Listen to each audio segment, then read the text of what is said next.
What's going on YouTube? Kamikaze Von Doom here with another Division 2 video, and I'm just checking in on you. How you doing? What's going on? Now today is May 31st, and this is going to be your Cassie Mendoza weekly vendor reset and must buys. So sit back, relax, grab that popcorn, don't forget to hit that like, subscribe if you haven't already, and let me know what you think in the comment section below. But before we find Cassie Mendoza, we have to find the snitch. So, here is my coordinates for the snitch.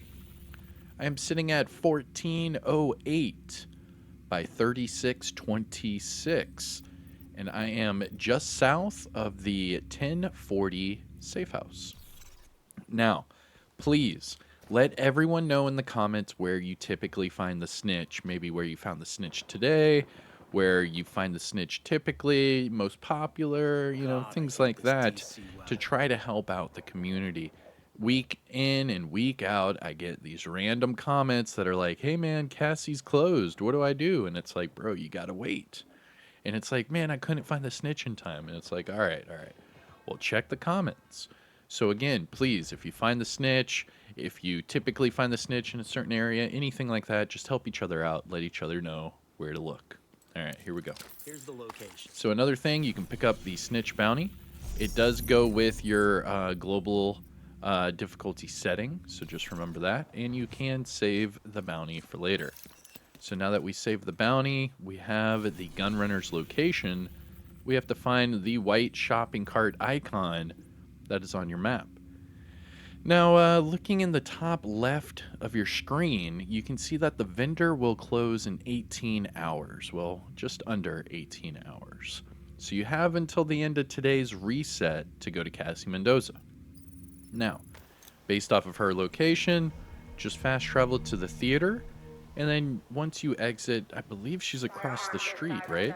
So let's do that really quick. Now, if you haven't already, please support the video by hitting that like. Support the channel by subscribing. Let me know what you think in the comment section below. Typically, a lot of Cassie's items are the same that would be in, like, say like a clan vendor or a countdown vendor. But every once in a while, Cassie does have some unique pickups. So fingers crossed that we get something good today from Cassie. We'll see, though.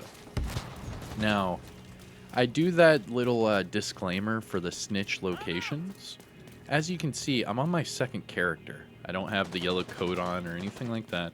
And it's because I can't find the damn snitch on my first character this week. I don't know what it was. I was looking around for like maybe an hour and I was like, all right, forget it. Let's just jump to the next character. And sure enough, the next character, it was in the very first location. All right, so Cassie Mendoza, you can see by the highlighted icon. Go over to this door right here. It'll prompt you to open. And booyah, here is Cassie Mendoza. So timestamp it, do whatever you need to. Here is Cassie Mendoza's weekly vendor reset and must buys. All right, so before I get started, one last disclaimer, and it has to do with the named items, okay? So if you are new or returning to the game, you will only see these top 2 named items. And a lot of you might be like, why can't I see the bottom 2? Well, you have to unlock them. So for the shield splinter, you have to hunt down and eliminate all of the year 1 hunters and open up the ivory chest that is in the base of ops. Once you do that, you will get this weapon and then she'll sell it.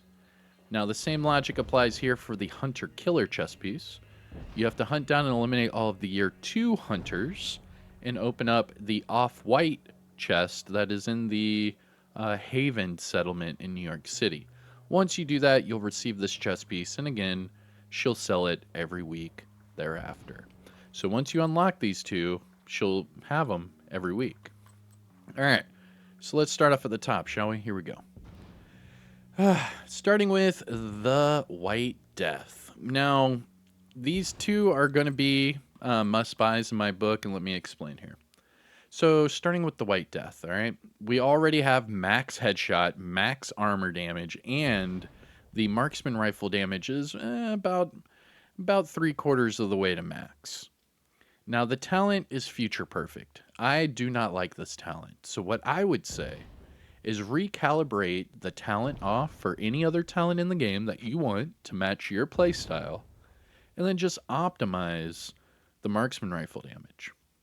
Now it is at 11.7 out of 15. So just off of my, just guessing, I would say probably about 3 to maybe 4 optimizations to make it max. The reason is the very first optimization will only go up like zero point 0.1 or zero point 0.2, but then it'll start going by like full percentages.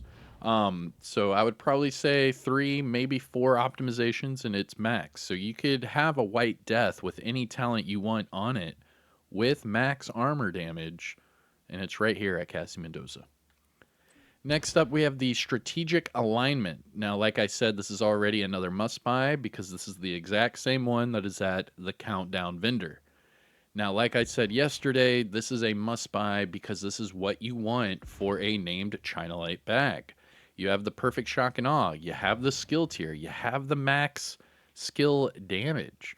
I mean, all you have to do here is either max out the status effects, or you could switch off the status effects for, like, say, skill haste, something like that. But either way, this is a great pickup, especially for an explosive damage build. I mean, I just showed you one of those yesterday featuring the sticky bomb and the artillery turret. But don't forget that explosive damage helps out your stinger hives, they help out your seeker mines, they help out a lot. So just remember, strategic alignment.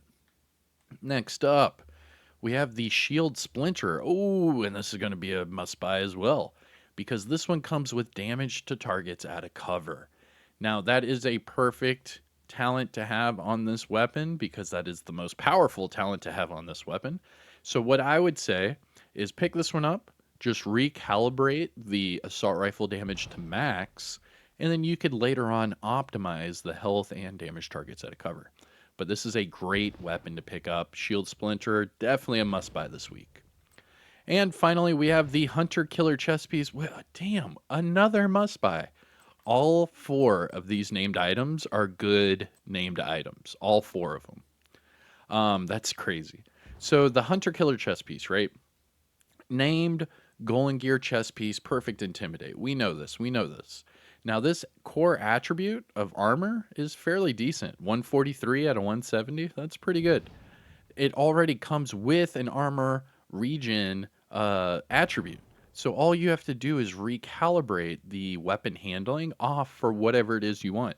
You could go regen and hazard. You could go crit. You could go headshot. You could go so many different ways. But this is a perfect template.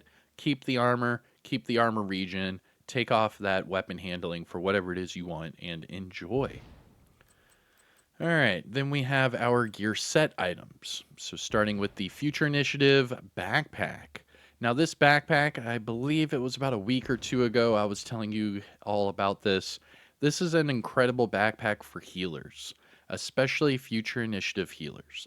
Now, if you don't know, Future Initiative healers not only heal you, but they heal people around you at the exact same time, and they give you damage bonus. Now, this backpack gives everyone around you an extra heal of 120% of the heal that you initially put down.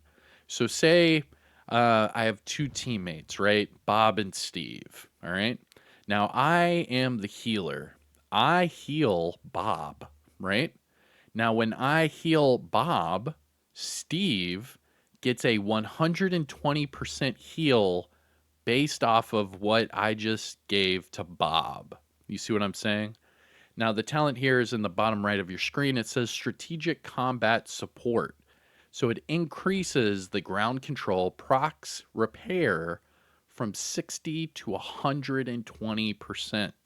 So that means if I am healing Bob and Steve is just near Bob, Steve is actually getting a better heal than I gave Bob by 20%. That's pretty damn good. Great backpack. Highly recommend picking it up. It is an X raid exclusive, and I would say pick it up right now. Just recalibrate the status effects off for repair skills, and you are good to go. Next, we have True Patriot chest piece with really decent armor for the core and then armor regen. This is another good one to pick up. You could easily keep it the way it is and just max out the attributes, or you could keep that armor for the core and then recalibrate the armor regen to whatever it is you want. Doesn't matter. Next, we have the Hotshot gloves with weapon handling. Okay. True Patriot knee pads with hazard. But again, the armor's okay. It's decent. There are 3 True Patriot pieces to buy here. What? There are 3 different True Patriot. So these knee pads with hazard aren't bad. It's not the best in the world. You would have to optimize. However, it is a good template to work with. And then we have True Patriot holster. Now this one's a little bit lower. I would not recommend as much. And it comes with health. And then for the final gear set item, we have Eclipse Protocol Mask with skill damage. Now looking at the high-end items, we have a MP5 with rate of fire and measured. Yo, that's sick. I'm going to check that out. Oh, I don't have enough money. Uh-oh. Uh-oh. Ah, and she doesn't buy anything either. Okay, whatever. What was that? The MP5. This is interesting. I'm going to jump on my main character, and as soon as I find Cassie, I'm actually going to pick this one up because I'm kind of curious to see what this MP5 would do with like a Ninja Bike Striker hybrid. Because if you could increase the rate of fire high enough, you might be able to get this MP5, up a tier and have it as like a top tier SMG. I mean, running around with like max rate of fire on an MP5 with measured, I don't know. If you have enough damage, that might be a burst damage like god. I mean, that sounds amazing. Because the MP5 has a decent total damage number regardless. So if you can up that RPM to like some astronomical levels, you could definitely get this thing to do some cool stuff. Not to mention, you can increase the expertise and go up 22% for the damage. I mean, it's just right there for you. Next, we have a KSG shotgun with max armor damage, crit hit damage, and breadbasket. A Wyvern backpack with tech support, headshot damage, and explosive resistance. And then finally, a Fenris mask with repair skills and weapon handling. Looking at the mods, we have crit hit damage 10.4 and hive health of 8.5. Now, must buys things to look for from Cassie Mendoza. All of the named items are good. So the White Death is a good one for snipers. The Strategic Alignment's a good one for skill builds. The Shield Splinter is good for assault rifle lovers. Excuse me. I'm sorry, guys. I'm sorry. These burps just come out every once in a while. If you heard it, just type in burp in the chat and comments, whatever. I heard that, or burp, or whatever. Sorry about that. I'm not going to edit it out because I'm lazy. But anyways, the Hunter Killer is another great one. Armor regen, and then just switch off that weapon handling for whatever it is you want. For the gear set items, the Future Initiative backpack is amazing for healers. True Patriot has a couple items you could pick up here. And then for the high-end items, the only one that really caught my eye was the MP5 ST. High rate of fire and measured. I mean, it's not bad. Not bad at all. But let me know what you guys think in the comment section below. And yeah, I think that's it. I am Kamikaze Von Doom. I hope you enjoyed this video. If you found it helpful or informative in any way, shape, or form, please hit the thumbs up. Support the channel by subscribing, and I will see you in the next one. Don't forget, you can follow me over there on Twitch and Twitter. But with all that said and done, have a good day, and I'll see you in the next one. Peace. I messed up the piece. Hold on. There we go. Peace. There it is. All right, let's move on to the next build video.